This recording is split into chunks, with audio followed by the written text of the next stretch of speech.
Hey guys, welcome back to our channel. So ఈరోజు వీడియోలో మనం part 3 of S block elements చూడబోతున్నాము. And ఈ రోజు నుంచి నేను జస్ట్ స్మాల్ వీడియోస్ మటుకే పెడతానమాట. జస్ట్ కెమికల్ ప్రాపర్టీస్ కదా, so that I can clearly explain it neatly. So పర్లేదు, మనం ఈ వీకెండ్ లోపల మనం ఎస్ బ్లాక్ కంప్లీట్ చేసేస్తాము. అండ్ లాస్ట్ వీడియోలో మనం ట్రెండ్స్ అన్నీ చూసాం కదా, అటామిక్ సైజ్ ఎలా వ్యారీ అవుతుంది, ionisation enthalpy, hydration enthalpy. So ఇవాల్టి నుంచి మనకి ఫుల్గా కెమికల్ ప్రాపర్టీస్ మీదే కాన్సన్ట్రేషన్ చేయబోతున్నాము. స్కిప్ చేయకండి, ఈజీగానే చేయొచ్చు. జస్ట్ కొంచెం ఎఫర్ట్ పెడితే ఈజీగానే చదవచ్చు. So let's get in to the video. ఈరోజు మనం ఇవాల్టి వీడియోలో రియాక్టివిటీ టువర్డ్స్ ఎయిర్ చూస్తాము. ఓకేనా? So let's get started. Firstly reactivity towards air. అసలు ఎందుకు ఈ ఆల్కలీ మెటల్స్ అనేవి ఎయిర్తో రియాక్ట్ అవుతున్నాయి? ఎయిర్తో చాలా హైలీ రియాక్టివ్ ఇన్ నేచర్ ఉంటాయి ఆల్కలీ మెటల్స్కి. Alkali metals are highly reactive in nature. ఎందుకు? Because 2 reasons. Large size, low ionisation enthalpy. Large size and low ionisation enthalpy. So ఈ 2 రీజన్స్ వల్ల మనకి ఆల్కలీ మెటల్స్ అనేవి చాలా హైలీ రియాక్టివ్ అనమాట. So ఎందుకు లో ఐకిను హైలీ రియాక్టివ్కి కనెక్షన్ ఏంటి అంటే, మనకి చాలా కాంపౌండ్స్ అనేవి కోవలెంట్ బాండ్ని ఫామ్ చేస్తాయి. కోవలెంట్ బాండ్ అంటే షేరింగ్ కదా, షేరింగ్ ఆఫ్ ఎలక్ట్రాన్స్ని మనం కోవలెంట్ బాండింగ్ అంటాం. సో ఈ కోవలెంట్ బాండింగ్లో మనకి షేర్ చేసుకుంటాయి ఎలక్ట్రాన్స్ కదా. ఏదైతే మనకి ఇప్పుడు లార్జ్ సైజ్ అంటే న్యూక్లియస్కి చాలా దూరంగా ఉన్నట్టేగా ఎలక్ట్రాన్స్. లార్జ్ సైజ్ అంటే న్యూక్లియస్కి దూరంగా ఉన్నట్టు ఎలక్ట్రాన్స్. సో దానికి మనం తక్కువ ఎనర్జీ ఇస్తేనే ఎలక్ట్రాన్ రిమూవ్ అయిపోయి షేర్ చేసుకుని బాండ్ ఫామ్ చేయగలవు. కాబట్టి లో అయనైజేషన్ ఎంథాల్పీ ఉండడం వల్ల ఇది ఒక బెనిఫిట్ అనమాట. కాంపౌండ్స్ అనేవి ఈజీగా ఫామ్ అవుతాయి. ఈజీగా మనం కాంపౌండ్స్ ఫామ్ చేసుకోవచ్చు. ఎందుకంటే లార్జ్ సైజ్ ఉందనుకోండి, అయనైజేషన్ ఎంథాల్పీ లో ఉంటుంది. అయనైజేషన్ ఎంథాల్పీ లో ఉంటుంది. సో అయనైజేషన్ ఎంథాల్పీ లో ఉందంటే మనము ఈజీగా ఎలక్ట్రాన్ రిమూవ్ చేయొచ్చు. సో ఈజీగా ఎలక్ట్రాన్ రిమూవ్ చేయొచ్చు అంటే ఈజీగా దేంతో బాండ్ ఫామ్ చేయొచ్చు. కాబట్టి మనకి ఆల్కలీ మెటల్స్ అనేవి హైలీ రియాక్టివ్ ఇన్ నేచర్ ఉంటాయి. Next, reactivity towards air. Alkali metals tarnish in dry air.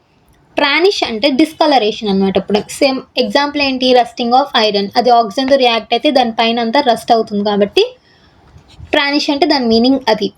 Due to formation of their oxides which turn react with moisture. Moisture అంటే ఏంటి? నథింగ్ బట్ మాయిశ్చర్లో వాటర్ మాలిక్యూల్స్ ఉంటాయి. So one అది మాయిశ్చర్తో react అయినప్పుడు hydroxides form చేస్తుంది. So they burn vigorously అంటే వైలెంట్గా. Next, lithium అనేది మోనాక్సైడ్స్ని form చేస్తుంది, sodium అనేది పెరాక్సైడ్స్ని ఫామ్ చేస్తుంది, అండ్ అదర్ మెటల్స్ అనేవి సూపర్ ఆక్సైడ్స్ని ఫామ్ చేస్తుంది. సో నేను మీకు చెప్తాను మోనాక్సైడ్స్, పెరాక్సైడ్స్, సూపర్ ఆక్సైడ్స్ అంటే ఏంటో. నెక్స్ట్, ఇన్ ఆల్ దీస్ ఆక్సైడ్స్లో మనకి ఆల్కలీ మెటల్స్ అనేవి +1 స్టేట్లో ఉంటాయి. ఇది ఇంపార్టెంట్ పాయింట్. అండ్ ఇది కూడా ఇంపార్టెంట్, మనల్ని అడిగే ఛాన్సెస్ ఉంది. సో మీకు అన్ని ఎలిమెంట్స్ ఇచ్చేసి 1A గ్రూప్లో ఏది మోనాక్సైడ్ ఫామ్ చేస్తుంది అని అడగచ్చు. So lithium forms monoxide, sodium forms peroxide, and metals, other metals అంటే ఏంటి? పొటాషియం, రుబీడియం, సీజియం, ఇవి సూపర్ ఆక్సైడ్స్ ఫామ్ చేస్తుంది. అసలు మనకి మోనాక్సైడ్ అంటే ఏంటో తెలియాలి, పెరాక్సైడ్ అంటే ఏంటో తెలియాలి, సూపర్ ఆక్సైడ్స్ అంటే ఏంటో తెలియాలి. సో ఇక్కడ చూడండి, ఒక ఎక్సెప్షనల్ కేసు ఏంటి అంటే లిథియం అనేది మనకి నైట్రైట్స్తో రియాక్షన్ ఇస్తుంది. లిథియం అనేది మనకి నైట్రైట్స్తో రియాక్షన్ ఇస్తుంది. So lithium shows exceptional behaviour reacting directly with నైట్రోజన్తో డైరెక్ట్గా రియాక్ట్ అవుతుంది. సో ఇది ఒక ఎక్సెప్షనల్ కేస్ అనమాట. మిగతా ఏ ఎలిమెంట్స్ రియాక్ట్ అవ్వట్లా. లిథియం ఒక్కటే, లిథియం ఎప్పుడైతే ఎయిర్లో ఉంటుందో అది డైరెక్ట్గా నైట్రైట్స్ని ఫామ్ చేస్తుంది, అంటే Li3n. ఓకేనా?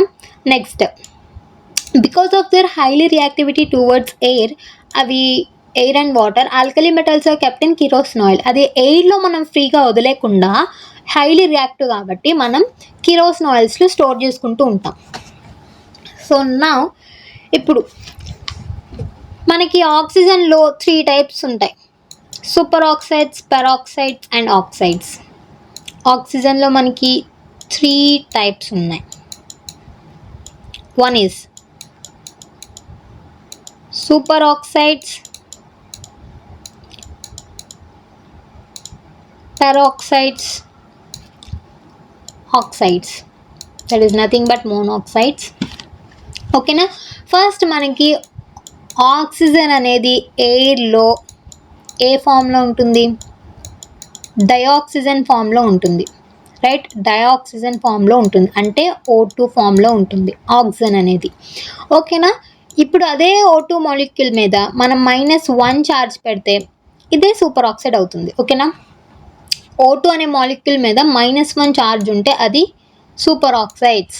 అదే O2 అనే మాలిక్యూల్ పైన -2 ఛార్జ్ ఉంటే అది పెరాక్సైడ్. -2 ఛార్జ్ ఉంటే అది పెరాక్సైడ్. వెన్ ఆక్సైడ్స్ అంటే ఒక ఆక్సిజన్ ఆటమ్ మీద -2 ఛార్జ్ ఉంటే దాన్ని మనం ఆక్సైడ్స్ అని అంటాం, ఓకేనా? ఇప్పుడు సూపర్ ఆక్సైడ్స్ ఏ ఎలిమెంట్స్తో రియాక్ట్ అవుతుంది, పెరాక్సైడ్స్ ఏ ఎలిమెంట్స్తో రియాక్షన్ జరుపుతుంది, ఆక్సైడ్స్ ఏ ఎలిమెంట్స్తో రియాక్షన్ జరుగుతుంది. ఇది తెలిస్తే ఇంకా రియాక్టివిటీ టువర్డ్స్ ఎయిర్ అనేది అయిపోయినట్టే. సో మనకి ఆక్సైడ్స్తో లిథియం రియాక్షన్ జరుపుద్ది. సో అది ఏ ఫామ్లో జరుపుద్దో కూడా నేను చెప్తాను. లిథియం ఎప్పుడైతే ఆక్సైడ్స్తో మోనాక్సైడ్స్తో రియాక్షన్ జరిపిందో, లైక్ క్రిస్ క్రాస్ మెథడ్ అనమాట, Li2O అనేది ఫామ్ అవుతుంది, ఓకేనా? Li2 అనేది ఫామ్ అవుతుంది. సో ఎందుకు ఒక పర్టికులర్ ఎలిమెంట్ అనేది ఒక పర్టికులర్ దాంతోనే రియాక్షన్ జరుపుతుందంటే it's depends on size. Lithium అనేది స్మాల్ ఇన్ సైజ్లో ఉంటుంది. సో అది కూడా మోనాక్సైడ్స్తో రియాక్షన్ జరపడానికి ఇష్టపడుతుంది. ఎందుకు? అట్రాక్షన్ అనేది సరిగ్గా ఉంటుంది, బాండ్ ఫార్మేషన్ అనేది సరిగ్గా ఉంటుంది, స్మాల్ సైజ్ కాబట్టి. లిథియం ఈ సైజులో ఉంటే మోనాక్సైడ్ కూడా ఇదే సైజులో ఉందనుకోండి, బాండ్ ఫార్మేషన్ ఈజీగా ఉంటుంది, రైట్? నెక్స్ట్ పెరాక్సైడ్స్తో జస్ట్ Na రియాక్షన్ జరుపుద్ది. Na + O2 - 2 again criss cross Na2O2 form అవుతుంది. నెక్స్ట్ పొటాషియం, ఇంకా రిమైనింగ్ ఏంటి? Potassium, rubidium, caesium. ఇది మనకి సూపర్ ఆక్సైడ్స్తో రియాక్షన్ ఇస్తుంది. ఏం ఫామ్ అవుతాయి? KO2, RbO2, CSO2.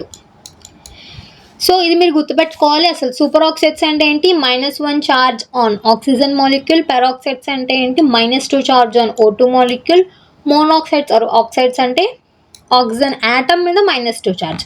సో ఆక్సైడ్స్తో ఓన్లీ లిథియం రియాక్షన్ ఇస్తుంది, అండ్ పెరాక్సైడ్స్తో సోడియం ఇస్తుంది, అండ్ సూపర్ ఆక్సైడ్స్తో పొటాషియం, రుబీడియం, సీజియం ఇస్తుంది. So that's all guys. And ఒక ఎక్సెప్షనల్ కేస్ కూడా చూసాం కదా మనం. లిథియం అనేది డైరెక్ట్లీ నైట్రోజన్తో బాండ్ ఫామ్ చేస్తుంది, Li3N అనే మాలిక్యూల్ని ఫామ్ చేస్తుంది. So that's all. Reactivity towards air అయిపోయింది, అండ్ నెక్స్ట్ వీడియోలో రియాక్టివిటీ టువర్డ్స్ వాటర్ చూద్దాం.